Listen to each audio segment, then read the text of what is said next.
bonjour à tous. Alors, bienvenue sur le webinaire du retour d'expérience de lutte contre la fraude du ministère de la Transition écologique. Nous allons encore attendre 1 ou 2 minutes que les participants se connectent et nous allons pouvoir commencer.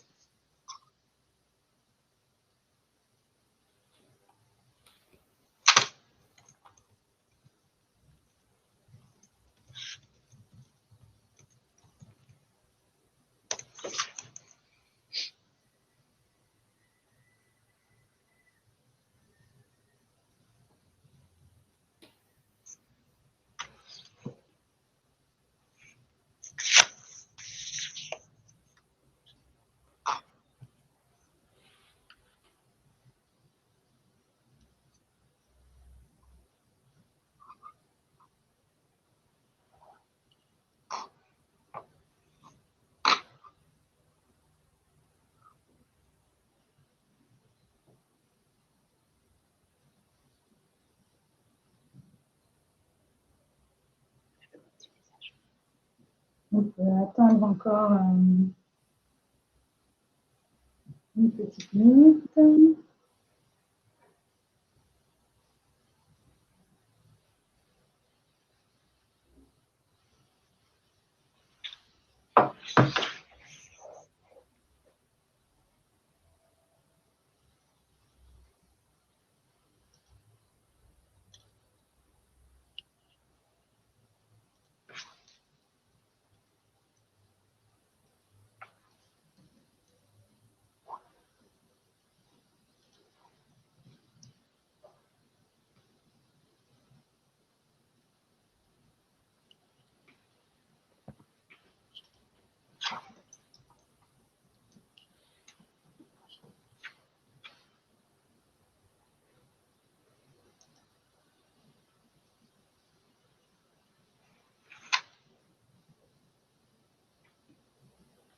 Moi, je vous propose qu'on commence.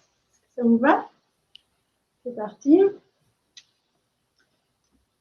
Et bien donc, bienvenue dans le retour d'expérience du ministère de la Transition écologique sur un processus de lutte contre la fraude avec de l'intelligence artificielle. Du coup, nous allons commencer par vous présenter les acteurs du projet, le contexte, une rapide vidéo de la plateforme. Et puis ensuite, nous regarderons le déroulement du projet, quels ont été les facteurs de réussite. Pour commencer, voici les participants.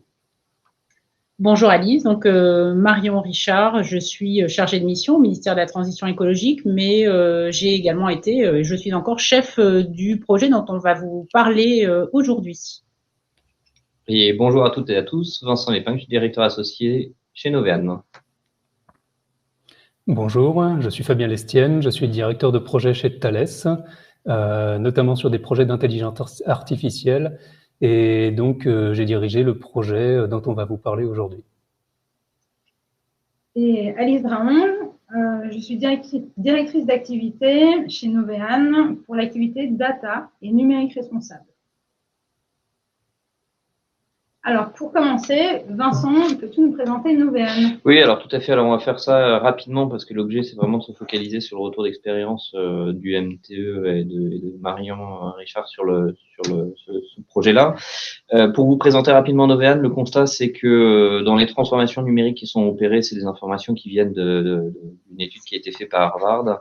On a en gros, en 2019, 1300 milliards d'euros investis dans des transformations numériques, dont seulement un tiers en fait arrive vraiment au bout de l'exercice. Dans celles qui aujourd'hui rencontrent des difficultés, ce qu'on constate, c'est que les principales raisons et conséquences en fait de ces échecs ou de ces succès en demi-teinte, c'est soit une baisse des objectifs par rapport à ce qui était initialement prévu Et donc, en fait, ça correspond à un tiers, c'est la partie verte, baisse qui finalement est un peu déceptive parce que du coup, on n'est pas à l'atteinte de ce qui était prévu initialement. Soit on les atteint, mais vraiment en surface, c'est la partie bleue, c'est la moitié des cas des échecs. Et dans 20% des cas, en fait, les objectifs sont atteints et ça se fait au détriment en fait du capital humain, c'est-à-dire que ça s'en ressent au niveau du capital, du climat social, des compétences, de la fidélisation des personnes, etc. Et donc en fait, quand on regarde, ça veut dire qu'il y a les 2 tiers qui aujourd'hui sont vraiment considérés comme des réussites en demi-teinte, voire des échecs. Alors, je vous dis ça pourquoi? Parce qu'il y a plusieurs éléments qui sont nécessaires pour arriver à réussir ce type de transformation. Le cas de notre échange du jour n'échappe pas à ça. Et pour le coup, la bonne nouvelle, c'est qu'ils ont dans les 30% de réussite, bien évidemment. Ce qui manque par contre dans les autres cas, souvent, c'est la capacité à porter une vision qui soit claire, limpide, partagée avec du sens, une expression précise sur les finalités en fait de la transformation, une capacité à focaliser les attentions parce que souvent les transformations sont tellement d'ampleur qu'elles nécessitent et impliquent une dilution en fait des efforts et des énergies, donc il faut arriver à vraiment les concentrer. La troisième dimension, c'est tout ce qui est pilotage et sécurisation. C'est comment est-ce qu'on arrive à mettre sous contrôle les choses, faire en sorte d'avoir tous les bons indicateurs de gestion et de pilotage, d'arriver à sécuriser les états stables, faire en sorte que on ait vraiment la main sur les réalisations opérationnelles.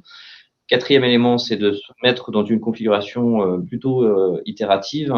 Itérative, alors c'est particulièrement le cas, on y reviendra dans le cadre de nos échanges aujourd'hui, parce que c'est un vrai levier de réussite pour arriver à faire un peu du test and learn, à faire en sorte d'ajuster au fur et à mesure et d'être dans une logique d'agilité et de responsabilisation, notamment sur ces sujets d'agilité et de responsabilisation. On est vraiment sur les aspects métier et IT, c'est vraiment ce binôme-là.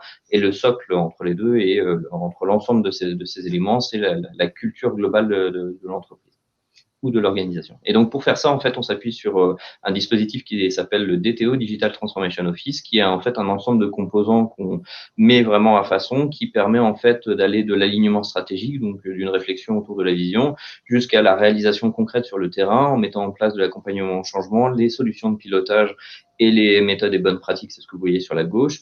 Et sur la droite, une approche où on fait vraiment des itérations pour créer ces états stables avec, sur chacun des états stables, une roadmap de la transformation, le cadrage, le pilotage, la mise en œuvre, et on monitore le résultat de l'ensemble de ces paliers, de ces états stables, dans le cadre d'une exploitation et une mesure permanente de la performance. Novean en deux chiffres, c'est à peu près 13 millions d'euros de chiffre d'affaires, un peu plus de 13 millions d'euros de chiffre d'affaires en 2021. C'est plus d'une centaine de consultants.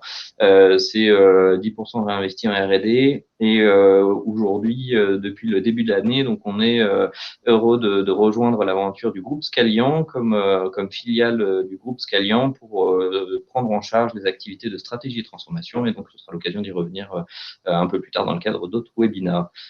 Je passe la main à Fabien qui présente Thales, si je dis pas de Merci bêtises. Vincent. Avec plaisir. Ouais, merci Vincent. Donc effectivement, je vais vous parler de Thales en quelques idées clés. Donc la première, alors je pense que vous êtes nombreux à connaître le groupe industriel Thales, peut-être un petit peu moins nombreux à connaître Thales Services Numériques, qui est en fait l'entreprise de services du numérique de Thales. Donc, alors on a un positionnement un peu particulier sur le marché des ESN, puisque étant adossé à un groupe industriel et au groupe industriel Thales en l'occurrence, voilà, on a vraiment une coloration particulière sur le marché. Et en l'occurrence, nous nous positionnons sur la gestion et la création de systèmes d'information critiques. Et si vous devez retenir en fait notre mission en 3 idées clés, c'est d'assurer la performance, la résilience et la sécurité de ces systèmes d'information critiques. Donc, Thales Services Numériques, en fait, intervient sur un large panel de marchés, que ce soit des marchés privés ou des marchés publics. Donc, en l'occurrence, donc pour la mission dont on vous parle aujourd'hui, c'est auprès du ministère de l'écologie et de la transition écologique. De manière générale, on accompagne nos clients sur l'ensemble du cycle de vie des systèmes d'information critique, que ça parte donc du conseil, de l'architecture et le design, le développement, puis après la maintenance et l'exploitation de CSI. Et on a donc des forts savoir-faire technologiques, notamment autour du cloud, de la sécurité, du big data et pour ce qui nous concerne aujourd'hui, de l'intelligence artificielle.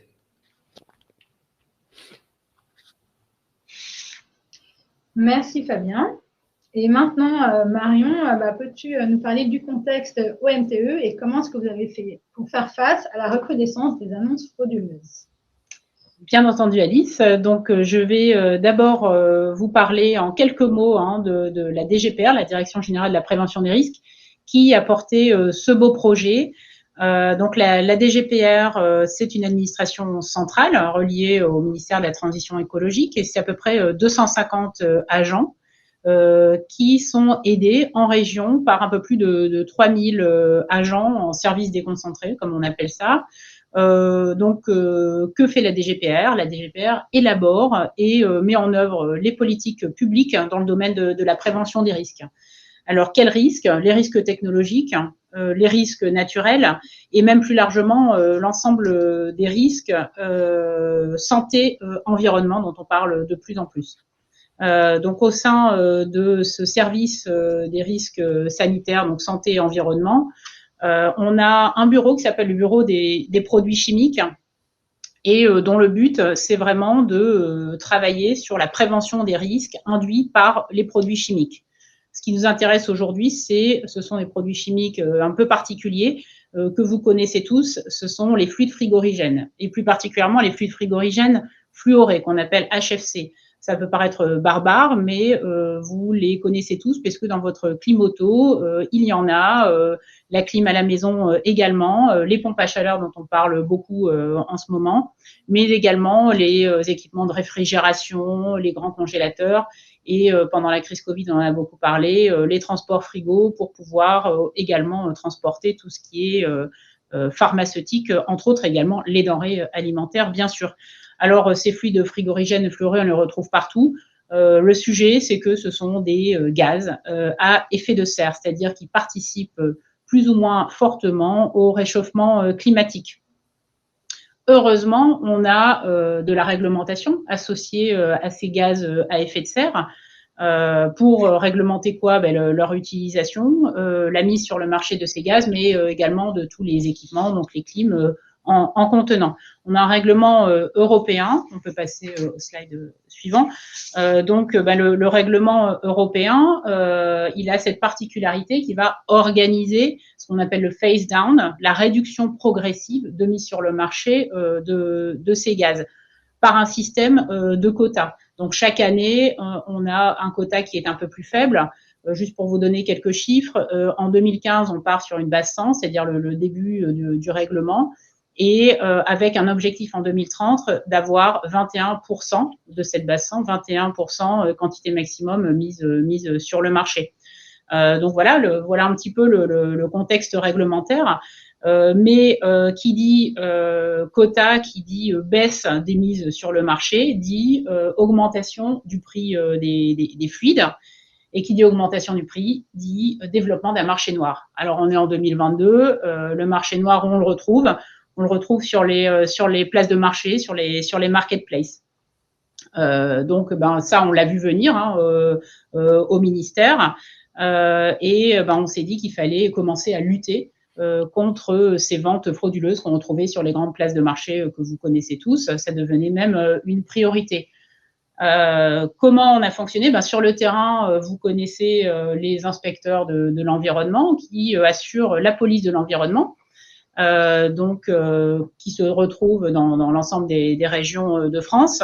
On a essayé de travailler ensemble pour pouvoir rechercher sur ces marketplaces les annonces frauduleuses. On l'a fait comme on peut aller chercher une annonce pour acheter une moto ou une tondeuse d'occasion, voilà. Donc, on s'est retrouvé à chercher sur les marketplaces en tapant des mots-clés les annonces pour tomber sur des bouteilles de gaz ou des climatisations qui seraient revendues et qui ne devraient plus normalement être sur le marché. Donc on y passait à peu près 30 minutes à 1 heure par jour. Bon, vous imaginez bien qu'on s'est vite rendu compte que c'était pas du tout efficace, que notre méthode était très consommatrice en temps et finalement on récupérait peu d'annonces par rapport à la masse des annonces frauduleuses qu'il pouvait y avoir. Donc voilà, finalement on s'est dit qu'il fallait trouver une solution pour avoir un maximum d'annonces dans un minimum de temps. Et ben on a commencé à y réfléchir en interne. On a discuté également avec nos services en charge du numérique et on s'est vite rendu compte que finalement l'intelligence artificielle, ça pouvait être une bonne solution pour pouvoir nous aider dans cette quête des annonces frauduleuses.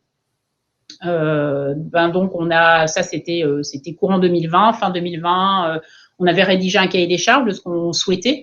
Et puis on a lancé un appel d'offres jusqu'au dernier trimestre 2020 où le couple Novean-Thales a été retenu et la solution a été retenue pour pouvoir travailler sur cette année 2021 ensemble au développement du projet. Merci Marion. Et Vincent, du coup, peux-tu nous en dire plus sur la problématique métier et le contexte dans lequel elle est arrivée?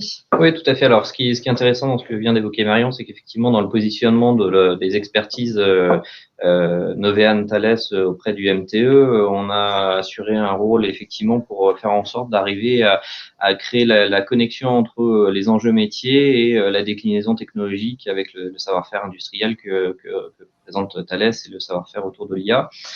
Et donc, clairement, on est dans un contexte qui est extrêmement propice à une réponse avec de l'intelligence artificielle pour plusieurs raisons. C'est que, comme l'évoquait Marion, par rapport à la problématique qui est posée dans le contexte réglementaire du MTE, on a un premier élément, c'est la volatilité des informations, c'est-à-dire qu'il y a un côté où les volumétries sont très fortes, ça part un petit peu dans tous les sens, parce que bien évidemment, c'est des places de marché où il y a des annonces normales quelque part qui apparaissent, qui disparaissent, qui parfois sont victimes de saisonnalité. Donc, c'est un premier élément qui est extrêmement intéressant, c'est-à-dire que ça nous permet, grâce à l'IA, de répondre à cet enjeu métier de saisonnalité et de volatilité de ces informations. Le deuxième élément, c'est que c'est un peu l'histoire perpétuelle entre le fraudeur et le contrôleur, c'est qu'il faut le fraudeur est toujours extrêmement créatif en fait quelque part et donc charge au contrôleur de trouver les meilleures solutions pour le faire.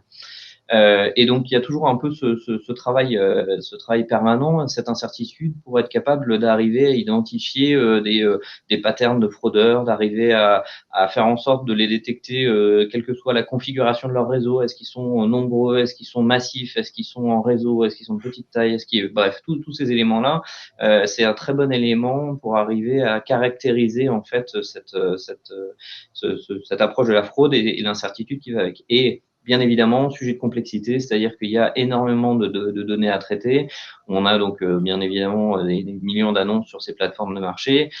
Parmi ces millions d'annonces, il y en a quelques milliers qui sont potentiellement avec une suspicion de cas de fraude. Et donc, la complexité, c'est de gérer ces gros volumes à traiter. Ça, c'est un vrai premier enjeu. Le deuxième enjeu, c'est d'arriver à gérer la variété des informations parce que la forme, la présentation, le contenu, l'approche du traitement en langage naturel pour être capable de détecter et de scorer des suspicions de cas de fraude, forcément, c'est avec la prise en compte de cette variété des données, et on est sur des données qui sont non structurées, c'est-à-dire que les fraudeurs remplissent pas une base de données pour faire de la fraude. Bien évidemment, ils passent des annonces dans lesquelles ils utilisent des langages qui leur sont propres, du langage naturel, avec des expressions, des formes, des approximations qu'il faut arriver à prendre en compte. Et bien évidemment, le dernier point, c'est l'ambiguïté, c'est-à-dire que dans la logique de scoring, on n'est jamais dans un exercice parfait, on est toujours dans une alternance entre la gestion du bruit et la pertinence. Et donc, il faut arriver à gérer en permanence où on positionne le curseur entre les deux pour faire en sorte d'avoir de la qualité dans les résultats des travaux de l'intelligence artificielle, qualité qui se mesure par les métiers, et également d'arriver à désambiguïser progressivement en faisant apprendre aux moteurs les bonnes règles pour arriver justement à gérer ce filtre-là. Alors, justement, donc on parle ces 4 dimensions, c'est ce qu'on appelle le UCA, bien évidemment, qui est assez connu. À ça, donc ça c'était vraiment pour poser le cadre métier, les enjeux métiers. On a travaillé vraiment au démarrage. On a pris le choix aussi de mettre en place une méthode agile.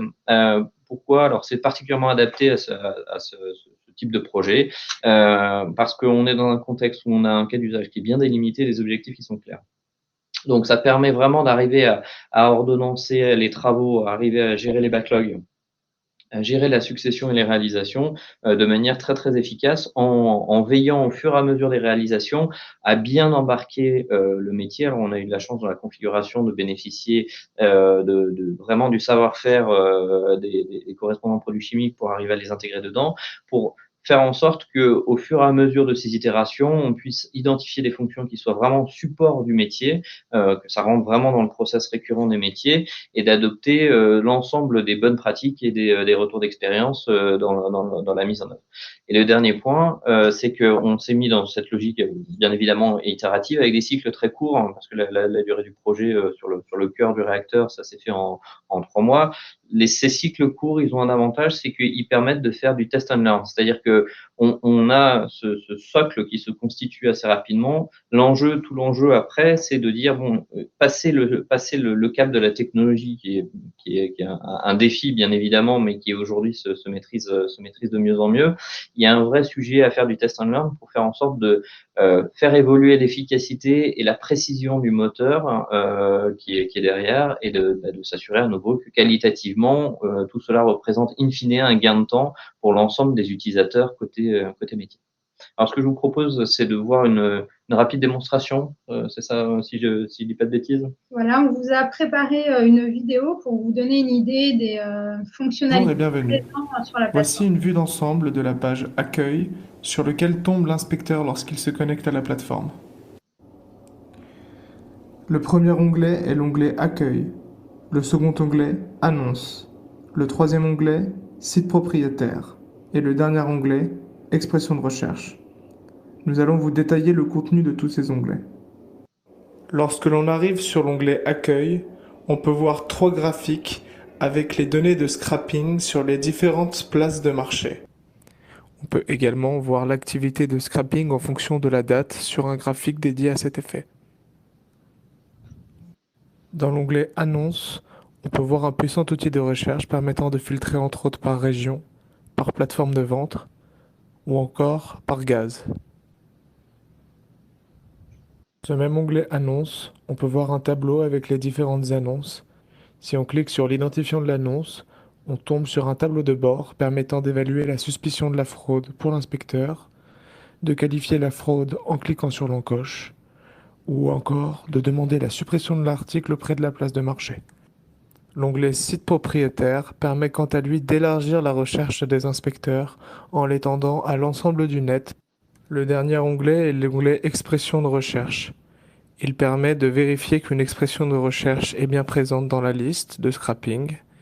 Il permet également d'activer ou de désactiver une expression de recherche en cliquant sur l'encoche Action, ou encore, au besoin, d'ajouter des expressions de recherche non existantes.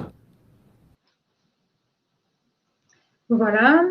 Alors, cette vidéo vous a permis de pouvoir visualiser, vous faire une idée des fonctions qui sont présentes sur la plateforme. Et maintenant, Fabien, peux-tu nous raconter comment s'est déroulé le projet à partir du moment où tu as reçu le cahier des charges? Nous avons reçu le cahier des charges. Là, hop.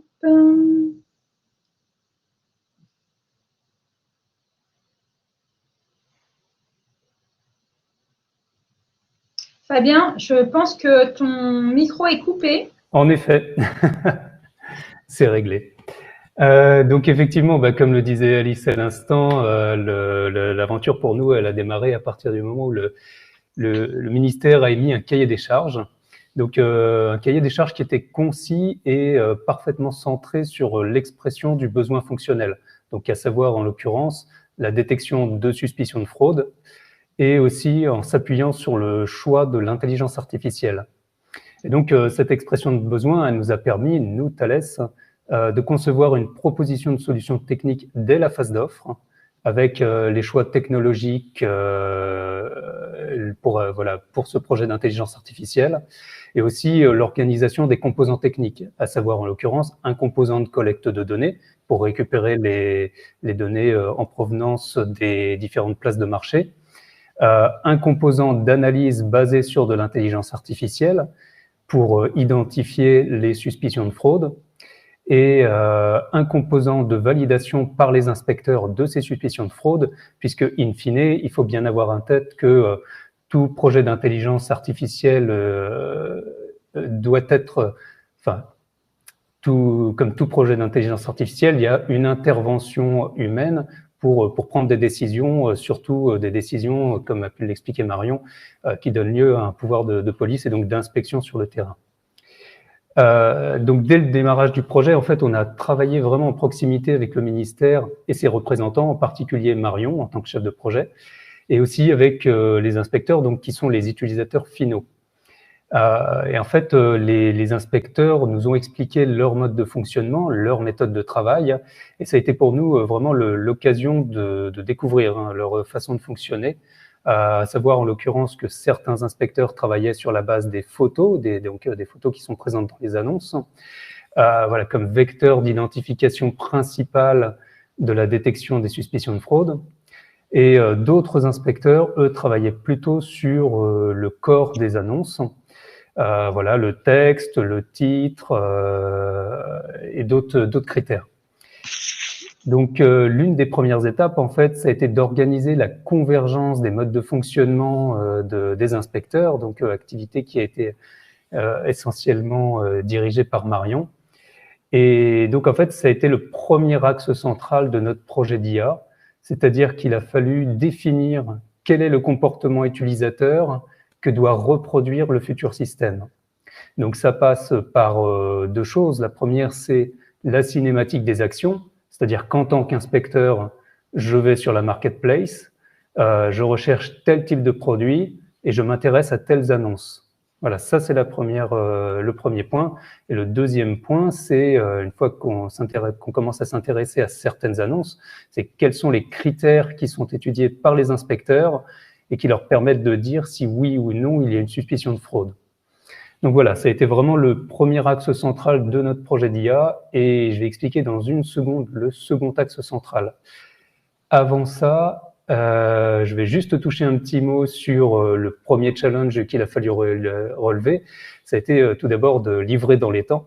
Ça paraît évident, mais ça a été vraiment un challenge puisqu'on était quand même sur un projet de très courte durée. 4 mois en l'occurrence, on a travaillé en méthode agile 8 sprints de 2 semaines et donc l'objectif était d'avoir à l'issue de ces 16 semaines un premier produit qui soit fonctionnel et donc qui ramène des annonces frauduleuses. Et le challenge a été remporté puisque donc on a eu la première version a été livrée le 23 juillet. Et grâce au fort travail de proximité avec le ministère, avec Marion et avec les inspecteurs, on a pu identifier les difficultés au cours du projet, les surmonter ensemble et donc aboutir au 23 juillet à une première version du logiciel qui ramenait des annonces frauduleuses. Donc voilà, objectif atteint pour cette première partie. Et le deuxième challenge, c'est-à-dire qu'en fait, à part le 23 juillet, on avait certes une première version qui était fonctionnelle, mais pour autant, tout n'était pas parfait. Donc, le modèle, le logiciel ramenait bien des annonces frauduleuses, mais aussi des annonces moins pertinentes. Donc, on a entamé la deuxième phase du projet, à savoir une phase de maintenance et d'apprentissage pour, partant de ce premier modèle, affiner au fur et à mesure la pertinence du logiciel et donc avoir quelque part des mailles du filet qui soient le plus adaptées. Si je peux prendre un peu une métaphore, en fait, on avait dans un premier temps un filet de pêche avec des mailles trop fines qui nous ramenait certes les gros poissons qui nous intéressaient, mais aussi plein de petits poissons qu'on devait rejeter à l'eau. Donc, le but du jeu de cette deuxième phase, ça a été de trouver par itération la bonne maille du filet pour ne ramener que les gros poissons qui nous intéressent. Donc, on a travaillé en mode itératif, au rythme moyen, donc d'une version tous les mois et demi à peu près, dans le but d'améliorer de manière progressive la pertinence du premier modèle produit. Et donc, en fait, j'en viens au deuxième axe central de notre projet d'IA, c'est la pertinence du modèle qui est produit. Elle dépend fortement d'un autre élément qui est la richesse de la base de connaissances sur laquelle s'appuie l'intelligence artificielle. Il faut savoir que pour un projet d'IA de deep learning, c'est comme celui-là, il nous faudrait plusieurs centaines, voire idéalement plusieurs milliers d'annonces pour constituer une base de données pertinente et dans lequel donc qui permettrait au système de reconnaître à peu près tous les types d'annonces qu'on recherche, tous les types de fraudes en l'occurrence qu'on recherche, que ce soit sur les différentes catégories de produits, les différentes catégories de services, les différents gaz. Donc voilà, c'est idéalement plusieurs milliers d'annonces qu'il nous faudrait. Donc ça a été un des premiers challenges, ça, au démarrage du projet, puisqu'il a fallu constituer cette base de connaissances.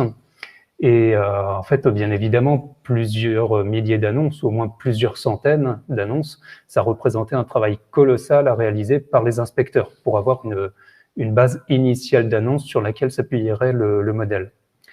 Et donc, la stratégie qu'on a adoptée avec le ministère pour surmonter cette difficulté, ça a été de constituer une base initiale avec plusieurs dizaines d'annonces et ensuite de s'appuyer sur la première version du modèle développé, qui a été opérationnel à partir du 23 juillet, pour capter d'autres annonces et ainsi enrichir progressivement le modèle. Et donc, c'est comme ça qu'aujourd'hui, on arrive à une base de connaissances qui est riche de plusieurs milliers d'annonces frauduleuses. Donc, voilà, deuxième axe central, c'est la richesse de la base de connaissances. On peut passer au slide suivant. Et donc, en bilan, donc on a eu 4 mois de réalisation et 6 mois de maintenance pour améliorer le modèle. Et donc, en conclusion, on a 3 axes centraux. Le premier, c'est vraiment la pertinence des outils mis en œuvre, que ce soit pour faire les analyses d'images, les analyses de texte, donc analyse linguistique, pour repérer les fraudes. Donc, premier axe central, la pertinence des outils mis en œuvre. Deuxième axe central que j'ai évoqué, c'est la pertinence des règles métiers qui sont appliquées. Donc, ça, c'est ce que j'évoquais en disant il a fallu organiser la convergence des méthodes de travail des inspecteurs. Il a fallu aussi affiner les règles qui permettaient d'identifier les fraudes, puisqu'en fait, les inspecteurs, quand ils réalisent leurs travaux d'inspection manuellement, on se rend compte que il y a beaucoup de choses qu'ils font intuitivement et qui peut être compliqué d'expliciter. Et donc, c'est aussi un travail itératif comme ça d'enrichissement du modèle pour affiner au fur et à mesure les règles qui permettent de bien identifier formellement une fraude. Et le troisième axe central aussi que j'ai évoqué, donc c'est la richesse des bases, de la base de connaissances. Et donc là, en l'occurrence, on a fait avec un premier jet initial et donc ensuite qu'on a enrichi en s'appuyant sur le premier modèle développé pour arriver à plusieurs milliers d'annonces frauduleuses aujourd'hui en base de connaissances. Donc voilà, au terme des 6 mois de maintenance et d'apprentissage, on a aujourd'hui vraiment un modèle qui est plutôt performant pour récupérer les annonces frauduleuses. Et on est donc sur un succès du projet. Eh ben, bravo, merci Fabien. Et du coup, on entend parler voilà, de modèles d'IA, de campagnes d'apprentissage, de méthodes agiles. Mais Marion, comment faire pour mobiliser une équipe sur un tel projet? Alors, je dirais même plus, Alice, pour faire un trait d'humour, on va dire comment mobiliser des agents de l'État qui sont très habitués à un cadre normé, à travailler sur un projet d'intelligence artificielle en mode agile. Voilà. Et là, on a le postulat de départ. Donc moi, je vais vous parler finalement d'humain, parce que un projet d'IA peut pas fonctionner correctement si on n'a pas au cœur l'humain et cette préoccupation constante de prendre en compte justement les spécificités liées aux réflexions et au mode de fonctionnement de l'être humain, néanmoins. Donc, premièrement, c'était crucial d'avoir un input métier, pouvoir vraiment avoir les problématiques de terrain et la manière dont ces ingénieurs, ces inspecteurs de l'environnement travaillaient sur la lutte à leur niveau contre les annonces frauduleuses. Puis, il a fallu trouver des volontaires. Alors finalement, on s'est rendu compte que chaque volontaire y trouvait un intérêt particulier, que ce soit un attrait pour les nouvelles technologies, que ce soit une manière aussi de pouvoir sortir un peu du train-train quotidien et puis avoir une nouvelle expérience professionnelle. Vraiment une ouverture vers quelque chose de nouveau, mais néanmoins dont on parle un peu partout dans les médias sur le net. Donc voilà, on a trouvé des volontaires qui avaient chacun un petit intérêt particulier. On a également permis à ceux qui souhaitaient s'investir plus de pouvoir le faire avec des supports de la hiérarchie, que ce soit un service déconcentré, mais également, pour mon cas aussi, dans l'administration centrale. Et puis, on a également mettre l'intelligence artificielle au service du métier, c'était aussi intégrer des méthodes, comme on l'a déjà dit, des méthodes de travail qui peuvent être différentes, puisque chacun procéder de manière différente pour pouvoir rechercher les annonces. Deuxième point, deuxième clé du succès, c'était quand même une disponibilité, et ça il faut le dire, sur un temps court, bien sûr, parce qu'on a parlé de 16 semaines, sur un temps court, avoir une disponibilité importante. Premièrement, pour le développement, il y a bien deux phases. Il y a la phase de développement et puis après, il y a la phase d'apprentissage, qui sont deux phases à aborder de manière différente. La phase de développement, elle est vraiment rythmée, tous les 15 jours par ce qu'on appelle des sprints en jargon agile. On parlera du jargon après, avec des démonstrations et des points d'avancement, on va dire, à chaque fin de période, à chaque fin de 15 jours. Tout au début, on a aussi pris le temps avec l'équipe, avec les inspecteurs de l'environnement aussi, de pouvoir poser des ateliers de plusieurs heures pour bien définir le cadre, bien définir le projet, être sûr qu'on partait dans la bonne direction. Ça, c'était important aussi. Et puis, moi, régulièrement, en tant que chef de projet, je faisais des points aussi à ma hiérarchie. Et puis également à mes collègues, ça permettait aussi de garder le sujet attrayant et de créer aussi de l'attractivité en interne pour que finalement ce soit un projet porté par tout un service. Le jargon, j'en parlais, je vais vous dire le backlog refinement, sprint planning, démo au lieu de démonstration. Et ça, c'est que quelques termes. Le jargon agile, eh ben oui, il existe. Ça fait également la spécificité de cette méthodologie et ça peut paraître barbare. En tout cas, ça peut rebuter. Donc, on a tout de suite fait très attention à ne pas utiliser ce jargon. Alors moi, je pouvais discuter avec l'équipe projet, dans ce cadre, en utilisant bien sûr le jargon. L'idée, c'était pas de le bannir totalement, mais quand on faisait des points avec les inspecteurs et avec le côté métier, on essayait vraiment de supprimer ce jargon pour pouvoir recoller à une manière de communiquer un peu plus classique.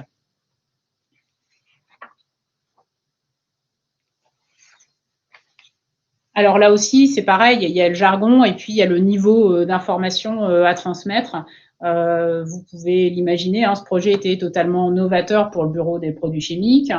Travailler sur l'apprentissage d'un moteur d'intelligence artificielle, voilà, ça pouvait être aussi rebutant. Donc l'idée, c'est qu'on a décidé d'avoir des niveaux d'information différents. Et de conserver, voilà, de transmettre l'information la juste nécessaire aux personnes métiers pour pouvoir avancer dans la compréhension du projet.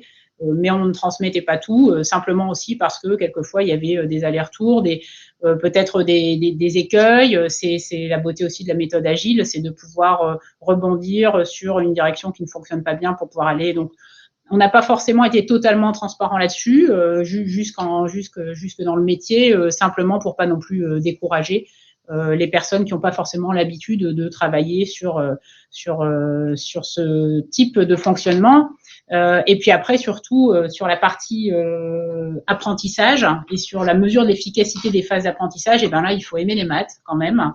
Parce que on parle régression, matrice de foisonnement, voilà, et donc tout ce qui va avec les algorithmes. C'est important de pouvoir comprendre aussi en tant que chef de projet, de comprendre cette mécanique-là, mathématique aussi, pour pouvoir, parce qu'on doit ajuster, hein, finalement, c'est l'ajustement des curseurs à la fin de chaque phase d'apprentissage. Et donc là, on rentre un peu dans le détail et il faut le dire, voilà, un des facteurs de réussite, c'est aussi l'attrait et la compréhension pour ces modèles mathématiques. Alice, j'ai fini, donc je peux te laisser la parole. Voilà, merci beaucoup Marion. Et donc on a parlé d'intelligence artificielle. Donc c'est une technologie qui se déploie largement dans notre quotidien, qui est partout, dans tous les domaines, et qui peut susciter de nombreuses craintes, puisque pour tout projet, il y a les aspects positifs et les aspects un peu plus complexes. Par exemple, si on prend l'exemple des plateformes de VOD, elles donnent un plus grand accès à la culture parce qu'elles proposent de nombreux contenus. Donc, c'est l'aspect positif.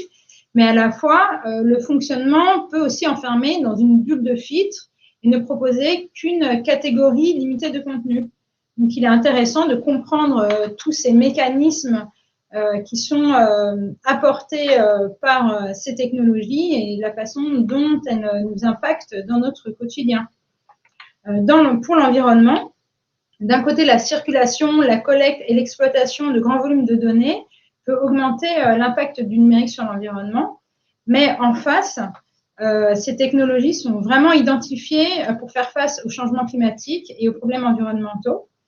Par exemple, ça peut participer à optimiser la maintenance des appareils et donc à augmenter leur durée de vie grâce au calcul en masse, à l'analyse des matériaux. Et il y a aussi des études qui sont faites pour la préservation des écosystèmes, l'analyse des populations d'animaux. Et là, on voit bien dans notre cas, on est dans un cas donc de lutte contre la fraude où cette technologie nous aide largement. Et ça fait un petit bout de temps maintenant que ces technologies se développent et s'intègrent dans notre quotidien. Et du coup, forcément, il y a beaucoup d'acteurs qui se sont inquiétés des dérives qui peuvent arriver avec l'intelligence artificielle. Par exemple, et du coup, il y a eu des initiatives pour proposer des cadres de conduite, des bonnes pratiques pour mener de tels projets. Par exemple, dans les plus connus, on va dire, il y a la Déclaration de Montréal en 2017 qui a posé 10 principes à respecter pour une IA responsable. En France, on a eu le rapport Villani en 2018 qui pose les principes d'une éthique inclusive et diverse. On a aussi un exemple de déclinaison d'un serment d'Hippocrate pour les data scientists qui a été fait sur un projet Data for Good. Et enfin, au niveau européen, on est finalement bien encadré parce que la Commission européenne s'est intéressée à la question et a commencé à produire de la documentation à partir de 2019, et avec notamment en 2020 un document assez complet qui présente des lignes directrices en matière d'éthique pour une IA digne de confiance, qui pose de grands principes. Pour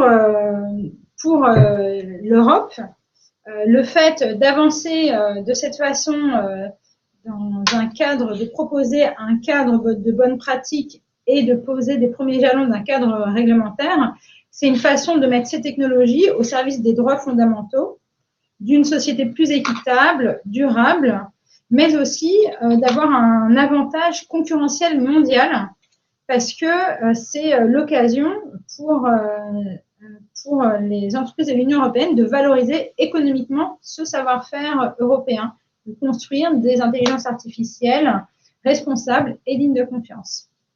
Donc, dans toutes les chartes, les bonnes pratiques, ce cadre réglementaire qui est en train de se mettre en place doucement, on retrouve des grands principes comme le respect de la dignité humaine. C'est important que ces technologies n'enferment pas les individus, qu'ils puissent respecter la liberté, l'autonomie, la vie privée. Et pour ce faire, il faut qu'il y ait de la transparence, de l'explicabilité. Il faut s'attacher à lutter contre les biais, à proposer de la diversité, s'assurer qu'il y ait de l'équité dans les résultats des propositions faites par une intelligence artificielle. Et si on rezoome sur le POC, on voit bien que ces bonnes pratiques ont été mises en place et déclinées dans le cadre du POC du MTE, puisqu'il y a une équipe qui a été créée avec des profils divers et complémentaires pour que chacun amène sa particularité, son approche, pour que ce soit représentatif.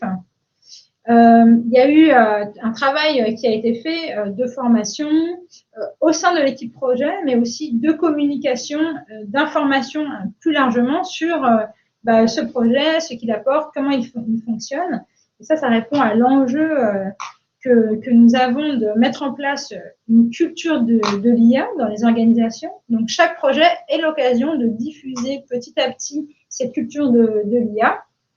Et enfin, on a bien entendu que Marion s'est impliquée dans le processus d'apprentissage de l'intelligence artificielle. Elle en a compris les tenants et les aboutissants et a participé tout au long avec une forte implication et avec ses équipes pour maîtriser le processus de décision et pour participer à définir les règles métiers du modèle d'intelligence artificielle qui a été fait pour lutter contre la fraude.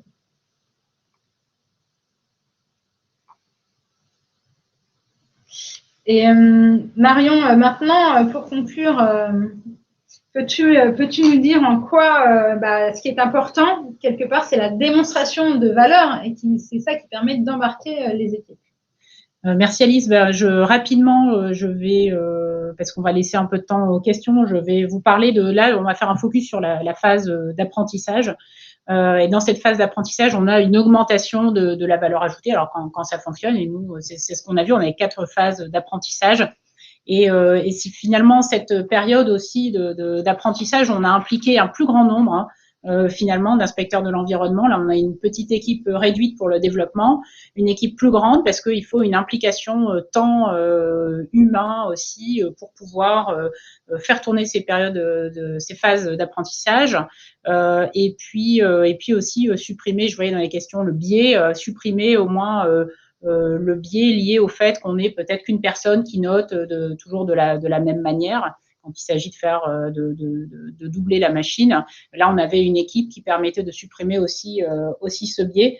Donc l'idée, c'est que à chaque version, on a affiné les modèles pour se rapprocher le plus possible d'une décision, je veux dire entre guillemets humaine. Et le deuxième point important, c'est qu'on n'a pas changé la règle du jeu en cours. Hein. Nous, on voulait être sûr de capter 100% des annonces frauduleuses, quitte à avoir aussi des faux positifs. On a gardé vraiment ce target, cet objectif jusqu'à la fin, parce que finalement l'intelligence artificielle aime la stabilité aussi, hein, et changer les règles du jeu en cours, on n'aurait pas forcément eu quelque chose avec une forte valeur ajoutée au bout des phases d'apprentissage. Aujourd'hui, on peut dire qu'en effet que c'est un succès, parce que surtout en termes d'efficacité, on passe un temps minimum à capter un maximum d'annonces frauduleuses. Et derrière, hein, juste pour aller jusqu'au bout du process, qu'est-ce qu'on fait? On demande la suppression en automatique, comme vous l'avez vu dans la petite démonstration, des annonces frauduleuses auprès des marketplaces. Et les marketplaces jouent le jeu, hein, et dans le meilleur des cas, c'est dans les 2 heures. Ça peut aller jusqu'à 24 heures, mais les annonces sont supprimées et puis les vendeurs sont suivis aussi par les marketplaces. Donc ça a montré son efficacité. Quoi dire d'autre? Voilà, on a même élargi le scope. On a élargi le scope aussi aux prestations de services parce que lié à ces ventes frauduleuses, il y a aussi une prestation de service d'installation. Et donc, on a même pu élargir aussi la prestation de service parce que l'outil, comme vous l'avez vu, l'outil est adaptable. Et donc, voilà, on continue et on va continuer aussi, mais je laisserai Fabien détailler ça. On va continuer les phases d'apprentissage régulières au moins sur cette année 2022 parce qu'on attend cette grosse période il y a une saisonnalité, cette grosse période de printemps-été où on va retrouver des clims et des gaz de clim. Et donc là, on aura aussi du volume et des choses quelquefois un peu différentes pour pouvoir affiner encore le fonctionnement de cette intelligence artificielle. J'en ai terminé, Alice. Je ne sais pas si c'est une conclusion ou on ouvre directement aux questions. Merci beaucoup, Marion. Je propose qu'on commence à répondre aux questions, puisqu'on en a déjà. Donc, la première des questions, comme tu le disais, concerne les biais. Donc, la limite de l'enrichissement de votre base initiale n'est-il pas, c'est plus sur les biais, n'est-elle pas liée aux biais des cas initiaux? Du coup, n'a-t-elle pas permis de limiter finalement les biais initiaux? Je crois que c'est Fabien qui souhaitait prendre la parole là-dessus. Effectivement, je vais prendre la question. Donc, oui, ça aurait pu être. Enfin, il pourrait y avoir des limites effectivement à s'appuyer sur une base initiale qui est partielle. Alors, dans notre cas, on ne souffre pas de ce genre de biais parce que à chaque fois qu'on recrée un modèle, le modèle réapprend l'ensemble de la base. Et donc, en fait, quand on rajoute des annonces frauduleuses, avérées frauduleuses dans la base de connaissances, le nouveau modèle va vraiment se baser sur les annonces initiales, mais aussi toutes les annonces qui ont été identifiées comme frauduleuses jusque-là. Donc, en fait, le modèle s'affranchit vraiment quelque part des expériences passées. Il reprend une base initiale et il reprend une base à un instant T, qui est complète et sur laquelle on a la liberté soit d'ajouter des annonces frauduleuses, soit d'en retirer si on trouvait qu'elles n'étaient pas pertinentes finalement. On n'a pas eu ce cas-là, mais on pourrait l'imaginer. En fait, on n'a pas eu de biais. Je réfléchis, le seul biais qu'on a pu noter, mais qui est plus lié aux pratiques de fraude, c'est que en fait la base initiale, elle a été constituée pendant l'été, pendant le printemps exactement, et comme l'a souligné Marion il y a quelques instants, en fait, il y a une saisonnalité des annonces frauduleuses, notamment l'été. On va trouver plus d'annonces sur des gaz HFC dans des climatiseurs, soit des climatiseurs pour la maison, pour la voiture. Donc, effectivement, on avait plus d'annonces de ce type en été. Et par contre, en hiver, on a découvert d'autres annonces. Et donc, ces annonces-là, on les a intégrées dans la base de connaissances du logiciel. Du coup, ça permet d'enchaîner sur la question suivante, qui est: est-ce que le système continue d'apprendre par lui-même ou est-ce que cela nécessite une intervention humaine? Alors, dans le système qu'on a choisi, en fait, il y a des interventions humaines à chaque apprentissage. Donc, comment ça se passe en fait? Donc, on part d'une version initiale, hein, celle qui a été déployée le 23 juillet. Il y a eu une première période pendant laquelle le moteur a tourné pour ramener des annonces frauduleuses. Et ensuite, il y a eu une campagne de vérification manuelle par les inspecteurs pour aller regarder dans le logiciel les annonces qui étaient ramenées avec une suspicion de fraude. Et donc, il y a eu une campagne de vérification de la part des inspecteurs. Et à l'issue de cette campagne, donc on a analysé les résultats pour voir s'il y avait effectivement une correspondance entre les vérifications apportées par les inspecteurs, voilà, s'ils ont bien confirmé que les annonces étaient frauduleuses ou si au contraire ils ont infirmé ce que prédisait le logiciel. Et c'est donc ce système d'apprentissage cyclique, ce processus cyclique qui permet à chaque fois de produire des nouveaux modèles. Donc, et à chaque fois, donc, à l'issue de la campagne de notation, il y a bien une intervention humaine pour analyser les résultats donc de la campagne de notation faite par les inspecteurs. Il y a ensuite, à l'issue de cette analyse, des propositions donc d'amélioration pour identifier voilà pourquoi par exemple tel type d'annonce était identifié comme frauduleuse alors qu'elle ne l'était pas. Comment on va améliorer le logiciel sur ce point-là, et éventuellement pourquoi le logiciel n'a pas vu telle annonce frauduleuse. Donc on peut avoir un peu différents panels de cas. Et donc les conclusions qu'on amène à ce moment-là amènent à faire évoluer le modèle, potentiellement à ajuster les règles métiers qui ont été implémentées dans la première version du logiciel. Donc, par exemple, quelle importance je vais accorder au contenu du titre ou quelle importance je vais accorder au contenu de l'annonce, quelle importance je vais accorder au prix. Voilà, donc on peut pondérer.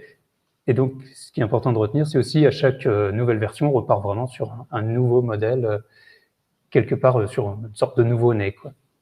Et du coup, pour enchaîner sur la question suivante… Juste un complément à rajouter par rapport à ce qu'explique Fabien, si je peux, c'est que je trouve ça, ce qui est intéressant par rapport à ce qu'explique Fabien, pardon, c'est que on est dans un système pour faire apprendre au système quelque part, mais finalement c'est aussi une occasion, et ça c'était voulu aussi, d'appropriation par les inspecteurs et par rapport aux utilisateurs du fonctionnement qui est derrière. C'est-à-dire qu'il y a un enjeu de conduite du changement aussi et d'appropriation dans ces moments d'échange. Finalement, c'est un partage qui est un peu bijectif, quoi. C'est pour s'assurer que le savoir-faire et les connaissances et les règles métiers se déclinent bien dans le système, et de la même manière que le système soit bien approprié du côté des utilisateurs finaux. Et ça, c'est un vrai enjeu dans les projets d'intelligence artificielle pour maîtriser l'effet un peu qui pourrait être un peu angoissant de dépossession d'une activité, alors qu'en fait, c'est vraiment pas l'objectif. Au contraire, c'est d'accélérer les choses et de faire en sorte que le métier s'opère, comme l'expliquait Marion très bien tout à l'heure, s'opère de manière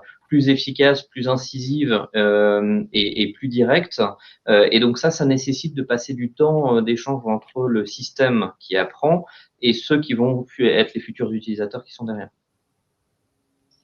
Et merci Vincent. Du coup, ça permet d'enchaîner sur la question suivante qui est: est-ce que le logiciel est utilisé?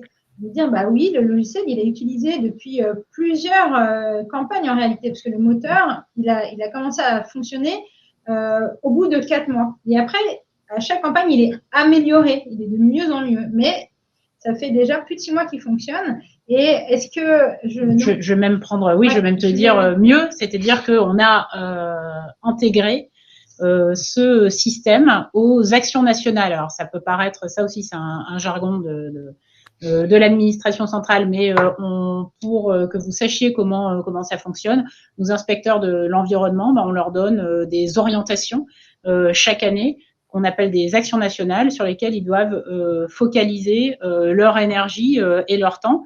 Donc, on a toujours, bien sûr, les inspections classiques sur les gros équipements chez les industriels, sur les fluides frigorigènes.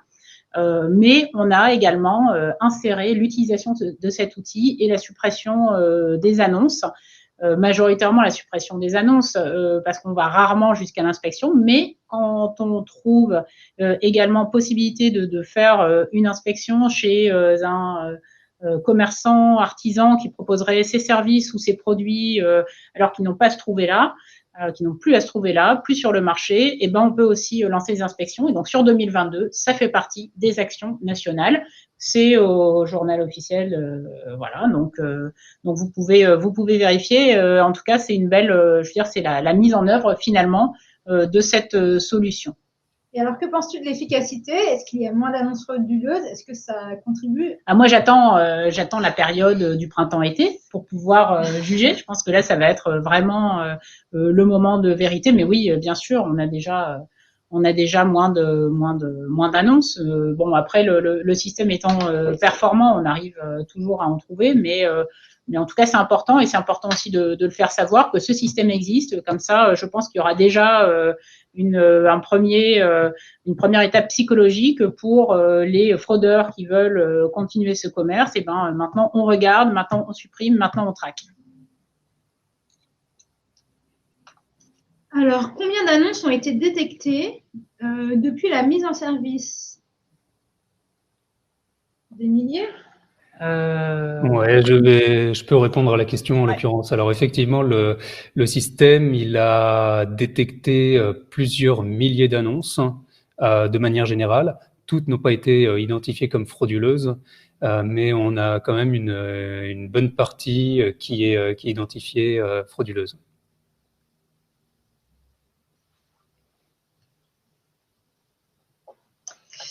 Alors, on est arrivé au bout des questions.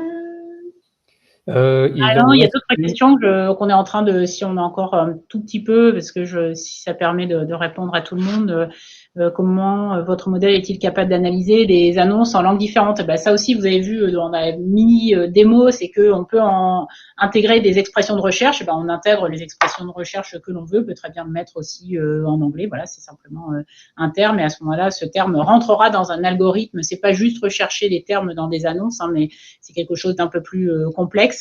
Mais en tout cas, on peut très bien, oui, l'adapter pour pouvoir mettre des expressions de recherche en langue différentes.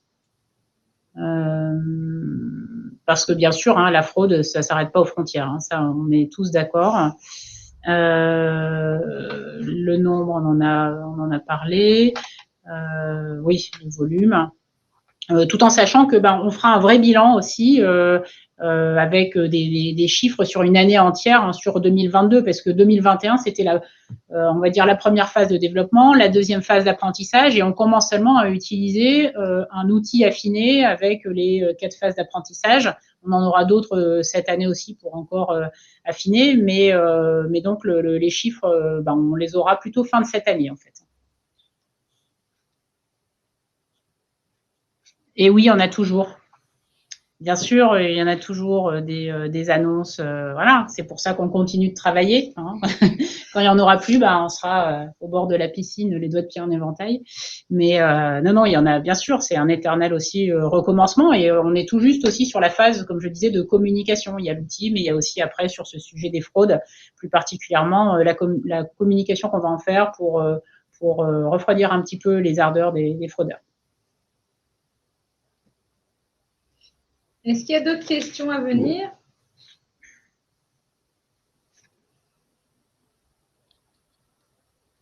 Sinon, on va pouvoir clôturer la séance. Et puis, de toute façon, hors séance, s'il y a besoin d'échanger, bien évidemment, on se tient à votre disposition pour tout complément d'information avec grand plaisir.